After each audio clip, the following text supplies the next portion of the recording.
శ్రీ గురుభ్యో నమః. అందరికీ నమస్కారం. తెలుగు హోమియోపతి గురుకులానికి స్వాగతం. నమస్కారమండి.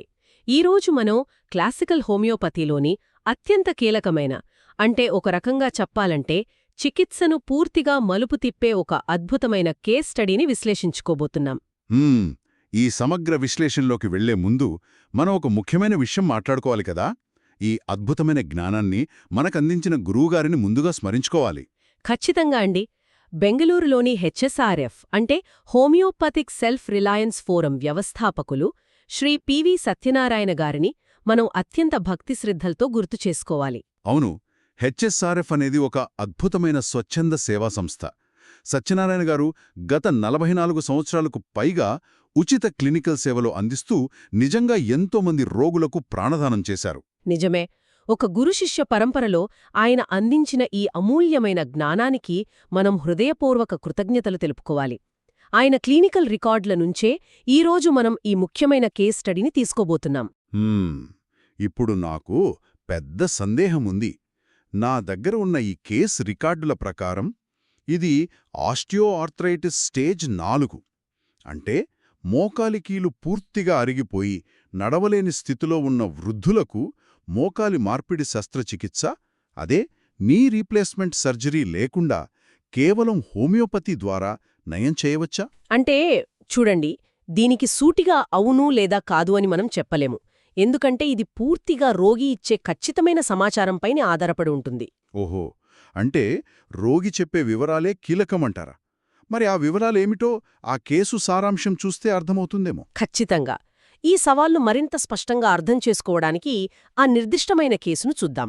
63 సంవత్సరాల వయసున్న ఒక మహిళ విపరీతమైన మోకాలి నొప్పితో బాధపడుతున్నారు. ఆమెకు అప్పటికే అలోపతి డాక్టర్లు 2 ఏళ్ల క్రితమే మోకాలి కీలు మార్పిడి ఆపరేషన్ చేయాలని సూచించారు. 2 ఏళ్ల క్రితమే సర్జరీ చెప్పారు అంటే పరిస్థితి చాలా తీవ్రంగా ఉన్నట్లే కదా. కార్టిలేజ్ పూర్తిగా అరిగిపోయి ఉంటుంది. అవును. ఆ తర్వాత ఆమె హెచ్ఎస్ఆర్ఎఫ్కొచ్చి 7 నెలల పాటు హోమియోపతి చికిత్స తీసుకున్నారు. కాని ఆ 7 నెలల్లో ఆమెకు కేవలం నామమాత్రపు మెరుగుదల మాత్రమే కనిపించింది. నొప్పి ఏమాత్రం తగ్గలేదు. 7 నెలలా? అదేంటి 7 నెలలు వాడినా ఫలితం లేదంటే?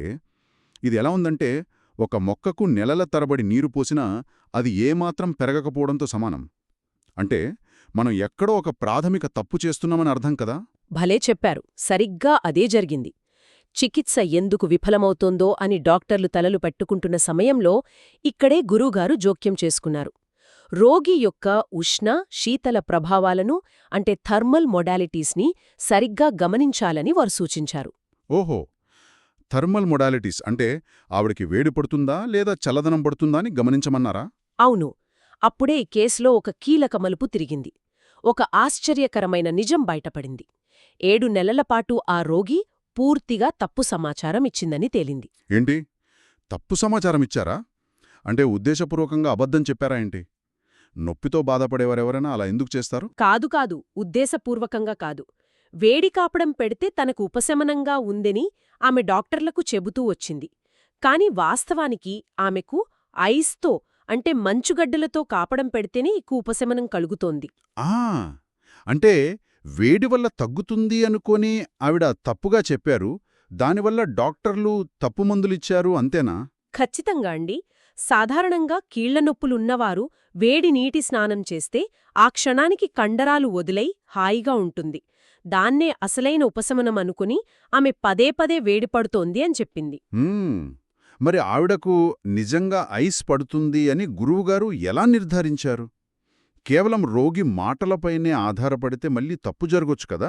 ఇక్కడే గురువుగారు ఒక గొప్ప ప్రాక్టికల్ విధానాన్ని సూచించారు. దీన్నే థర్మల్ మొడాలిటీ విశ్లేషణ అంటారు. ఒక 3 రోజుల పరీక్షా విధానమది. మొదటి రోజు ఆమెకు 15 నిమిషాల పాటు వేడి కాపడం పెట్టారు. వేడి కాపడం పెడితే ఏమైంది? ఆమెకి నిజంగానే నొప్పి తగ్గిందా? 60% ఉపశమనం లభించింది. కాని అది కేవలం ఒక గంటపాటు మాత్రమే ఉంది. గంట తర్వాత మళ్లీ యథావిధిగా నొప్పి మొదలైంది. ఓహో, అంటే గంట తర్వాత మళ్ళీ నొప్పొచ్చేసిందనమాట. దీన్ని బట్టి వేడి అనేది శాశ్వత పరిష్కారం కాదని అర్థమవుతోంది. అవును. ఇక 2వ రోజు సాధారణ కుళాయి నీరు అంటే ట్యాప్ వాటర్తో 15 నిమిషాలు కాపడం పెట్టారు. అప్పుడు 70% ఉపశమనం లభించింది. అది ఏకంగా 3 గంటల పాటు నిలిచి ఉంది. అరే, వేడికన్నా సాధారణ నీటికే ఎక్కువసేపు ఉపశమనం ఉందే. ఇది చాలా ఆసక్తికరంగా ఉంది. మరి మూడవ రోజేం జరిగింది? మూడవ రోజు అసలు మలుపు తిరిగింది. ఐస్, చల్లదనం అంటే మంచుగడ్డలతో 15 నిమిషాలు కాపడం పెట్టారు. ఆశ్చర్యంగా 80% ఉపశమనం లభించింది. పైగా ఆ ఉపశమనం ఏకంగా 24 గంటలపాటు కొనసాగింది. వావ్!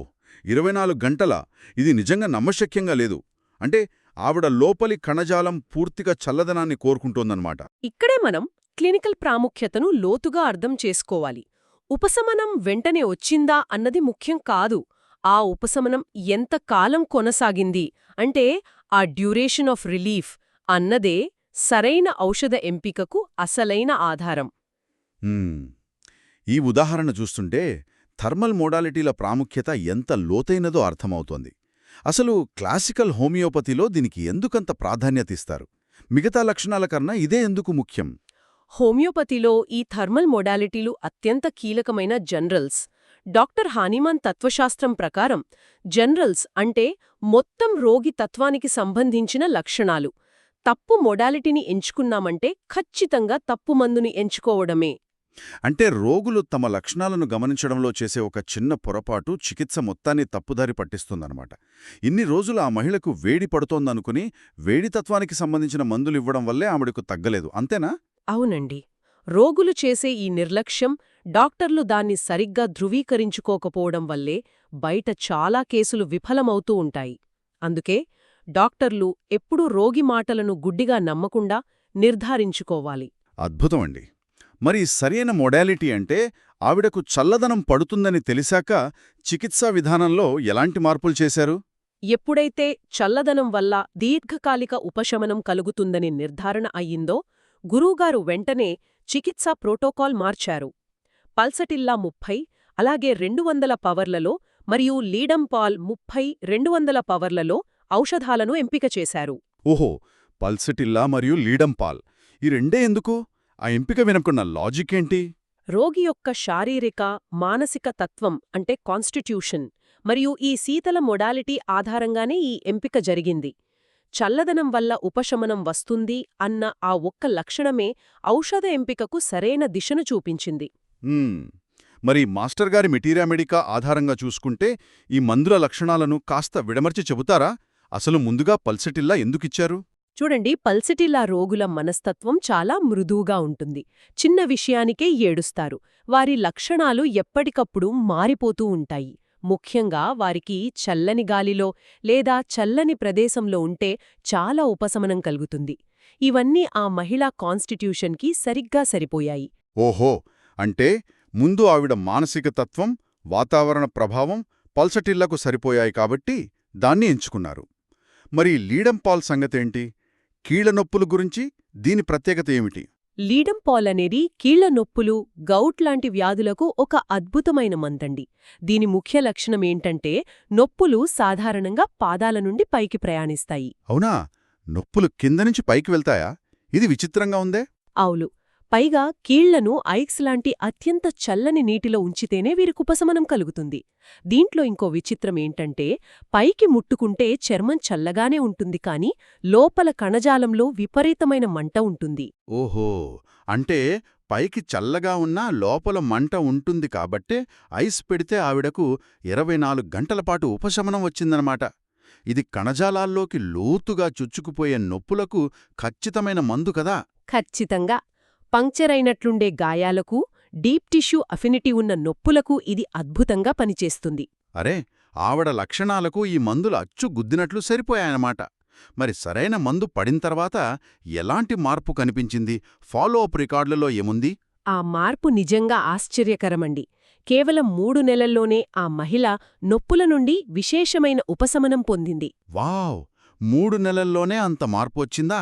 7 నెలలపాటు నరకమనుభవించిన ఆవిడకు 3 నెలల్లోనే నొప్పి తగ్గిపోయిందా? అవును. ఆ తర్వాత మరో 2 నెలల పాటు చికిత్స కొనసాగించారు. అంటే మొత్తం 5 నెలల్లో ఆమె పూర్తిగా కోలుకుంది. మోకాళి ఆపరేషన్ అవసరం లేకుండానే ఆమె మళ్లీ తన కాళ్లమీద తాను మామూలుగా నడవగలిగింది. ఇది వింటుంటే ఒళ్ళు గుగురుపొడుతోంది. సరైన మోడాలిటీ పట్టుకోవడం ద్వారా 5 నెలల్లో పరిష్కారం చూపించారు. కాని ఇక్కడ నాకో సందేహం వస్తోంది. మీరు ఆమె నడవగలిగింది అన్నారు. కానీ ఆస్టియో ఆర్థరైటిస్ స్టేజ్ 4లో ఎముకలు రాసుకోపోతాయి కదా, మరి మోకాలి లోపల యాంత్రికంగా ఏం జరిగింది? మీరు చాలా కీలకమైన అంశాన్ని స్పృశించారు. అయితే ఇక్కడ మనం ఒక వాస్తవికమైన క్లినికల్ హెచ్చరిక కూడా చెయ్యాలి. అద్భుతం జరిగింది కదా అని హోమియోపతితో ఏదైనా సాధించవచ్చు అని గుడ్డిగా నమ్మకూడదు. ఎలాంటి హెచ్చరిక అంటారు? కీలు పూర్తిగా దెబ్బతిని, అంటే కార్టిలేజ్ అంతా అరిగిపోయి, నిర్మాణాత్మక విధ్వంసం, అదే స్ట్రక్చరల్ డిస్ట్రక్షన్ జరిగిన అడ్వాన్స్డ్ దశల్లో మనం మందులతో ఆ నిర్మాణాన్ని ఎప్పుడూ వెనక్కి తీసుకురాలేం. ఇది క్లినికల్ వాస్తవం. అంటే అరిగిపుడైన ఎముక మళ్ళీ కొత్తగా పుట్టదు అంటారు. మరి ఈవిడ ఆపరేషన్ లేకుండా ఎలా నడవగలిగింది? Good question. హోమియోపతి ఎప్పుడూ ఫంక్షనల్ ఇంప్రూవ్మెంట్కు, అంటే పనితీరు మెరుగుదలకు మాత్రమే అద్భుతంగా సాయపడుతుంది. అరిగిపోవడం వల్ల చుట్టూ ఉన్న కండరాల్లో, నరాల్లో వచ్చిన వాపును, మంటను ఈ మందులు పూర్తిగా తగ్గించాయి. దీనివల్ల కీలు కదలికలు సులభతరమయ్యాయి. ఖచ్చితంగా వైద్యశాస్త్ర పరిమితులను మనం గౌరవించాలి. అంటే మనం దెబ్బతిన్న రోడ్డును కొత్తగా వేయలేదు కాని ఆ గుంతల వల్ల కారుకు వస్తున్న కుదుపులను తగ్గించి ప్రయాణం సాఫీగా సాగేలా చేశామన్నమాట. భలే పోల్చారు. ఆవిడ కండరాలు బలం పుంజుకోవడం వల్లే నడవగలుగుతోంది. అంతేకాని హోమియోపతి తన పరిమితులను మించి అద్భుతాలు చెయ్యదు అని వైద్యులు, రోగులు స్పష్టంగా అర్థం చేసుకోవాలి. చాలా స్పష్టంగా చెప్పారు. మరి ఈ కేసు ద్వారా భవిష్యత్తు వైద్యులకు, విద్యార్థులకు మనమిచ్చే ప్రాక్టికల్ గైడ్లైన్స్ ఏమిటి? వాళ్లు తమ క్లినిక్లో ఏమాచరించాలి? ప్రతి విద్యార్థి ఈ 3 రోజుల పరీక్షా విధానాన్ని తప్పకుండా అలవాటు చేసుకోవాలి. రోగి వచ్చినప్పుడు వేడినీరు, సాధారణ నీరు, ఐస్ నీటితో 3 రోజుల పాటు వరుసగా పరీక్షించాలి.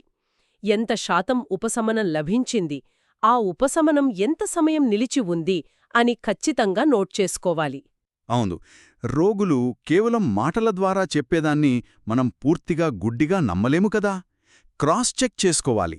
అదే ఇక్కడ ముఖ్యం. వేడినీటి స్నానం తర్వాత నాకు బాగుంటుంది అని రోగులు చెప్పే మాట చాలా తప్పుదారి పట్టించే అవకాశం ఉంది. దాన్ని వైద్యులు గట్టిగా నిర్ధారించుకోవాలి. నిజమే. మరి ఈనాటి మన చర్చను ముగిస్తూ కీలకమైన పాఠాలను క్రోడీకరిద్దాం. క్లాసికల్ హోమియోపతిలో మోడాలిటీలే అత్యంత కీలకం. రోగి పరిశీలన ఖచ్చితంగా ఉండాలి. అవును, వైద్యుడు ఆ లక్షణాలను తప్పనిసరిగా క్రాస్ చెక్ చేసుకోవాలి. సరైన మోడాలిటీ పట్టుకుంటే సరైన మందు దొరుకుతుంది. అప్పుడే రోగికి సంపూర్ణ స్వస్థత చేకూరుతుంది. ఒక రకంగా చెప్పాలంటే కేవలం సరైన పరిశీలన లోపించడం వల్లే ప్రపంచవ్యాప్తంగా ఎన్నో దీర్ఘకాలిక వ్యాధుల చికిత్సలు విఫలమవుతున్నాయి. ఒకసారి ఆలోచించండి, రోగికి డాక్టర్కి మధ్య ఇలాంటి సరైన కమ్యూనికేషన్ ఉంటే ఎన్ని ఆపరేషన్లను నివారించవచ్చో కదా. అసలు మన శరీరంలో మనకే తెలియని ఇలాంటి సూక్ష్మమైన సంకేతాలు ఇంకెన్నున్నాయో వాటిని మనం ఎప్పుడైనా గమనిస్తున్నామా? ఇది ప్రతి ఒక్క శ్రోత తమని తాము ప్రశ్నించుకోవలసిన విషయం. చాలా లోతైన ముగింపిచ్చారండి. ఇంతటి మహత్తరమైన జ్ఞానాన్ని అందించిన గురువులందరికీ మనం వినమ్రంగా కృతజ్ఞతలు తెలుపుకుందాం. ఖచ్చితంగా. ప్రత్యేకించి ఈ అద్భుతమైన కేస్ స్టడీని అందించిన శ్రీ పివి సత్యనారాయణ గారికి, హెచ్ఎస్ఆర్ఎఫ్ సంస్థకు మరియు స్వచ్ఛమైన క్లాసికల్ హోమియోపతి సంప్రదాయానికి మా ప్రగాఢ గౌరవాన్ని ప్రకటిస్తున్నాం. జై శ్రీకృష్ణ. వాసుదేవ.